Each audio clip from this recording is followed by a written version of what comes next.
1984 is about totalitarianism. A totalitarian government is one that tries to control every aspect of life. How people spend every minute of their time, even in private, who they can associate with, what they're allowed to say. A totalitarian government even tries to control what people think and what they believe.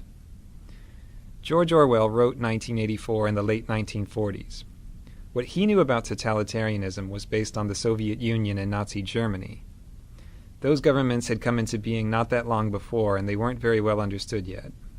What Orwell was trying to do with 1984 was to give his readers a clear picture of what life would be like if a free country like England were under totalitarian rule.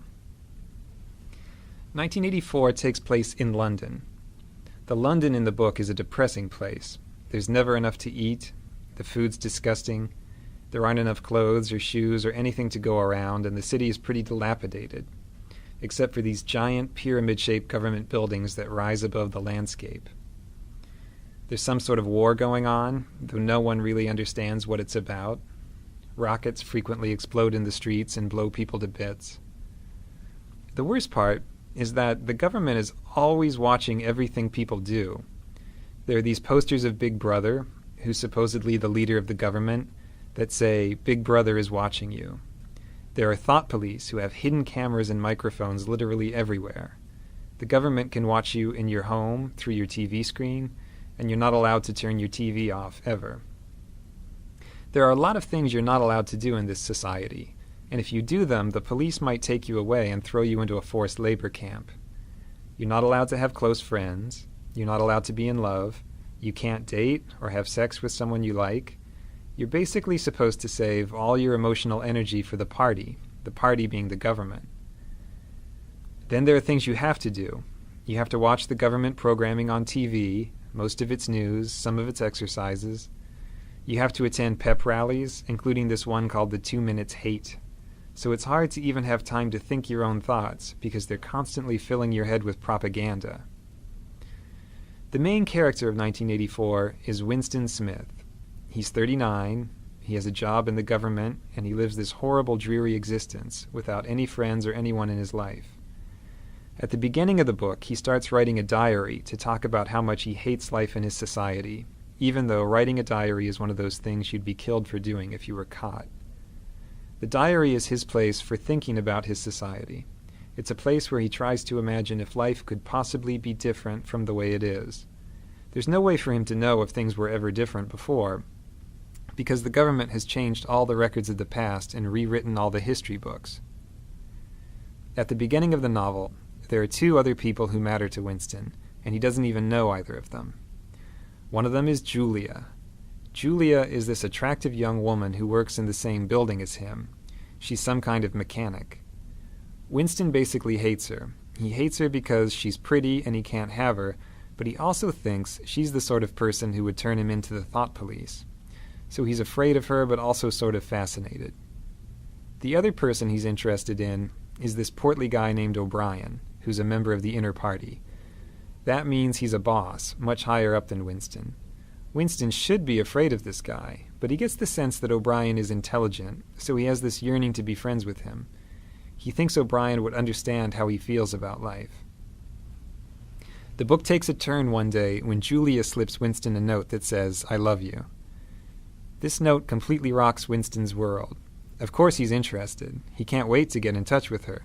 But it's very hard for them to say 2 words to each other in private with all these spies and cameras everywhere. Finally, they do manage to get out to the country, and they start this mad love affair. The love affair makes them both very happy. It's dangerous because they could be killed or sent to labor camps if they get caught, but that makes it more exciting. At last, Winston has someone who understands him and who hates the party as much as he does. But Winston needs to go that extra step. He's rebelling against the party privately by having the secret affair. Now he wants to go to the next level and be an active rebel against the government. He gets his chance one day, when O'Brien invites him to his apartment to look at something work-related. Winston takes a leap of faith and guesses that O'Brien must be part of the rebellion, because no one invites people over to their home. It just isn't done. So he and Julia go to O'Brien's house and confess that they want to be rebels, and O'Brien says, "Yes, I'm a rebel too," and we all read this book that explains why things are the way they are. Winston reads the book, and he's blown away by it. Unfortunately, right after he reads it, the thought police bust in and arrest him and Julia and carry them off to the Ministry of Love to torture them. So we learned that O'Brien wasn't a rebel after all. He just wanted to catch Winston. In the Ministry of Love, they torture Winston in all sorts of horrible ways. They break his bones in his teeth, they use electric shock, they starve him, and on and on. He tells them everything he knows, he confesses to everything they ask him, and he tells them everything he knows about Julia. After torturing him over and over, O'Brien finally tells Winston what it is that the government really wants. What they want is to have total power over the minds of people like Winston.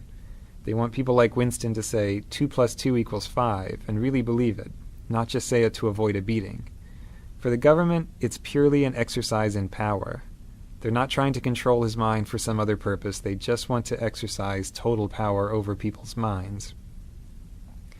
They finally do break Winston completely in this place called Room 101, where they do whatever it is you're most afraid of.